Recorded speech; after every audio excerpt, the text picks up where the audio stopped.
요즘 대선 후보들 지지율 관련해서요, 좀 희한합니다.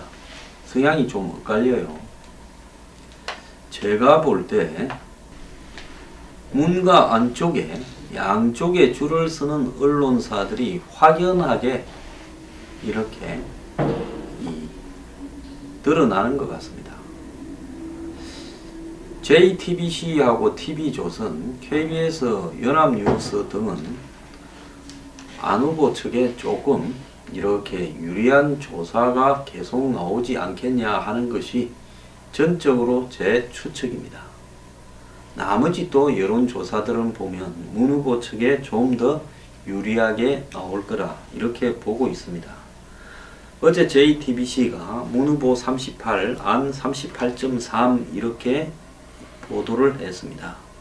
그리고 데일리아는 문재인 안철수가 5% 차로 좁아들었다.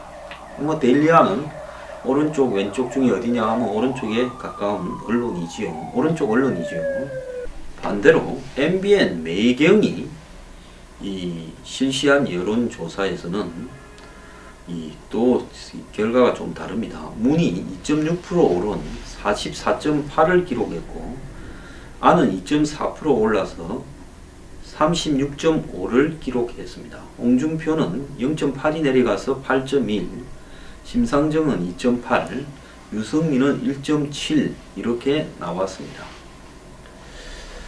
자, 어쨌든 지금 언론사들까지도 양쪽으로 갈라서서 한마디로 좀 서 있는 모양새다라는 것이 전적으로 제 자신의 추측에서 나왔는데요. 이러다 보니까 후보들의 전략이나 행보가 굉장히 달라지는 것 같은데요.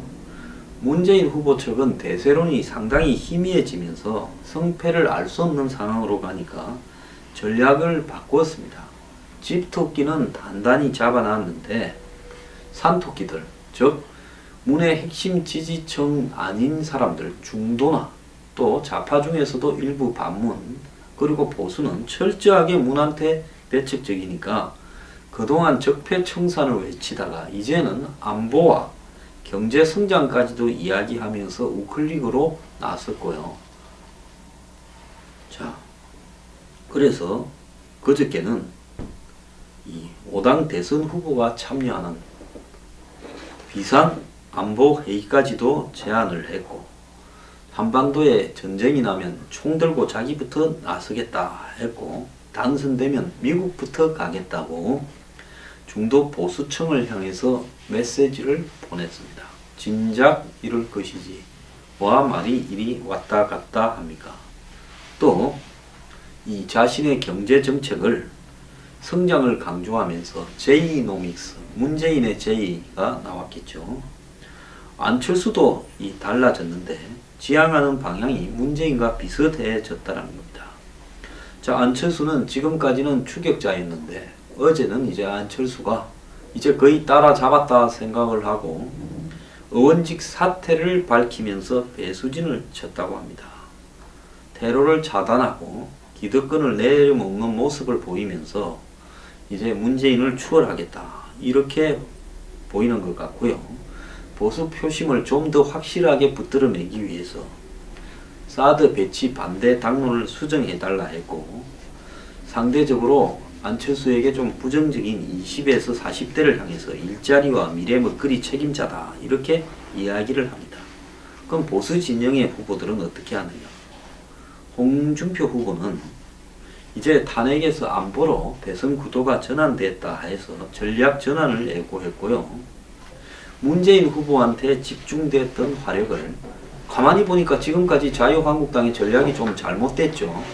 이미 안철수가 뜬 지가 거의 3주차인데 지금까지 문재인만 뺐습니다. 가만히 보니까 우리 표가 다 어디 갔냐? 문재인이 갖고 갔냐? 안철수가 갖고 갔냐?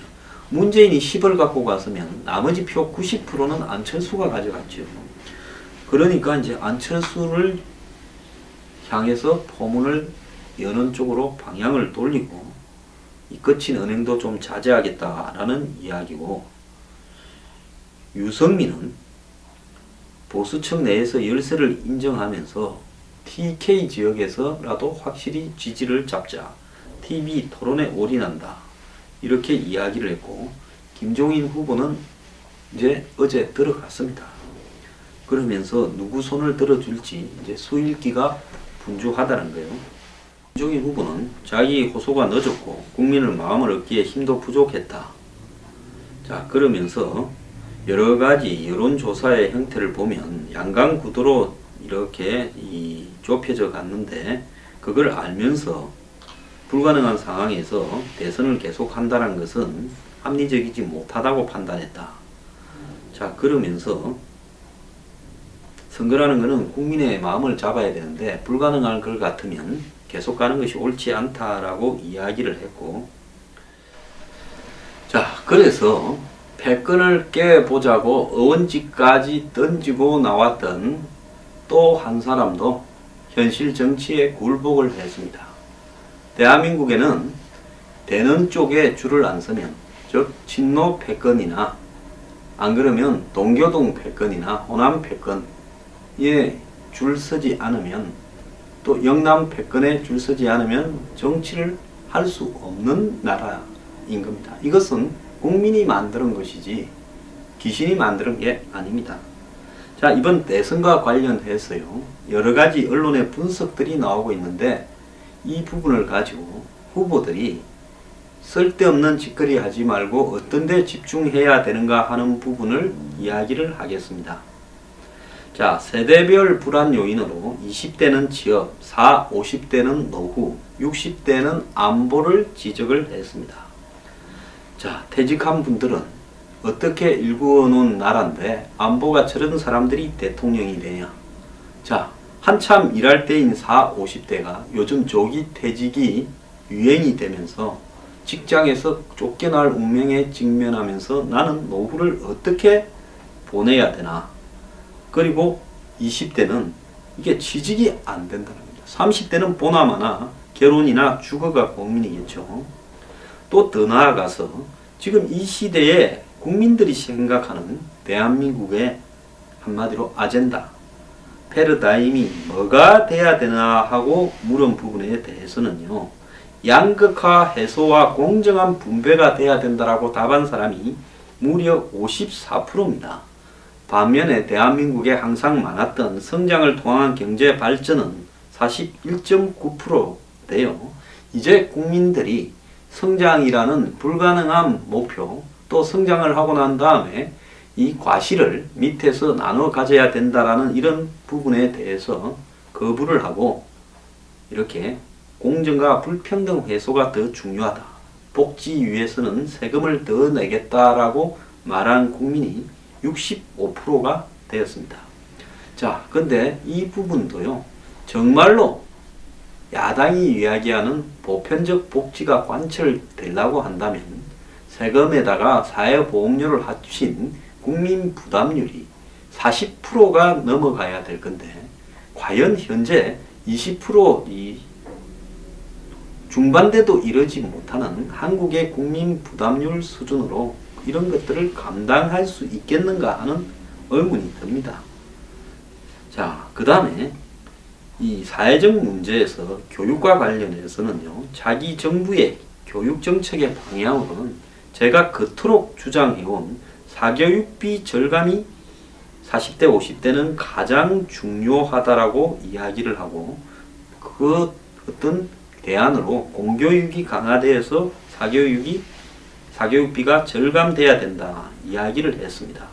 취직이 되지 않는 20, 30대는 사회에서 요구하는 수준에 맞는 창의적인 어떤 인재 양성이 필요하다 이렇게 이야기를 했고요. 자, 우리 사회에 지금 가장 심각한 문제를 양극화로 느끼는데, 이 양극화에서 어느 분야의 양극화가 가장 심각하냐 하니까 1등이 20%로 부동산 등 자산의 양극화를 꼽았고, 2등이 정규직과 비정규직, 그리고 중소기업과 대기업 격차, 3등이 젊은 세대와 기성세대 간의 기회의 격차, 4등이 사교육비 지출에 따른 교육기회 양극화, 그 다음에 5등이 학벌에 따른 취업기회 격차였습니다. 자, 국민들도 실감을 하죠. 부동산이 한마디로 국민의 수준을 가른다. 자, 그리고 한국 사람이 세계에서 가장 많이 일을 하는 사람들인데요. 10명 중에 7명이 일하는 시간을 줄여야 된다라고 이야기를 했다고 합니다. 한국은 멕시코에 이어서 OECD 국가 중에서 두 번째로 일을 많이 하는 나라입니다. 또 다른 언론에는 핵무장을 해야 된다는 것이 61.9%, 사드 배치가 57.8%로 전반적인 외교 안보 정책에 대한 국민의 의식은 보수로 가고 있다. 개성공단 즉각 재개 반대가 58%. 근데 좀 우려스러운 부분은요. 국민들이 뭔가를 잘 모르는 것 같은데 전시작전 통제권 조기 한수가 62%.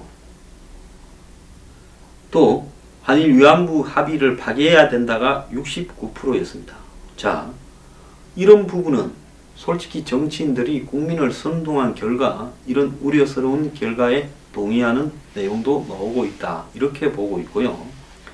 또 기본소득을 보장해 줘야 된다가 77.4%, 교육감 직선제 폐지는 57.3인데 교육감 직선제 폐지는 찬성하지만은 기본소득을 현재 한국 수준에서 모든 사람에게 일괄적으로 50만원이든 100만원이든 이런 식으로 돈을 줄 수 있는가? 그리고 잘 사는 계층이 과연 이 돈을 받아야 되는가? 그리고 그만큼의 기본소득을 할 만큼의 세금을 내려면 조세 부담료가 사회보험료 부담을 50% 가까이는 내야 될 건데 국민들이 그 돈을 지금보다 세금을 2배 이상 낼 수 있는가 하는 측면에서요. 저는 또 낼 돈 생각은 하지 않고 받을 부분에는 다 같이 기대를 하고 있다. 이런 생각이 들고요. 재벌의 지금 순환 출자 금지에 대해서 78.6%가 찬성을 하고 정경련을 해체해야 된다 하는 유권자가 72.3%고 법인세 인상을 해야 된다라는 유권자가 59.8%, 노조 임명, 노동이사제가 56.8% 등 전반적으로 경제는 개혁해야 된다는 쪽이 많았고요. 징벌적 손해배상 제도를 기업에 도입해야 된다는 것이 91%고요. 성과연봉제에 대해서는 반반이었습니다. 지금 저보고 좌파라고 하는 분들, 국민의 일반적인 인식 수준이 이렇게 흘러가고 있다는 걸 알아야 될 겁니다. 어제 있었던 보궐선거에서요. 의원하고 시장 군수는 이 자유한국당에서 2개, 민주당에서 하나, 무소속에서 하나고요. 그 다음에 호남에서는 국민의당이 조금 이겼고 또 PK 지역에서는 더불어민주당이 상당히 약진을 했고 이 TK에서는 여전히 자유한국당이 우위에 있었습니다. 자, 국민들의 안보의식은 강화되고 국민의 경제의식은 개혁되고 상당히 발전적으로 가고 있습니다. 과거와 같은 종북 척결 그리고 재벌 옹호 이런 식이 아니라요. 전반적으로 합리적으로 국민들의 의식은 가고 있다. 물론 일부는 문제가 있는 부분도 있습니다. 그렇지만 대체로 국민들이 현 수준에서 맞는 의식 변화를 가지고 있고 대선 후보들은 이런 국민의 의식을 따라가야 된다. 자든 우든 여야든 국민의 의식을 따라가는 이 노력이 있어야 된다 이야기하고 싶습니다.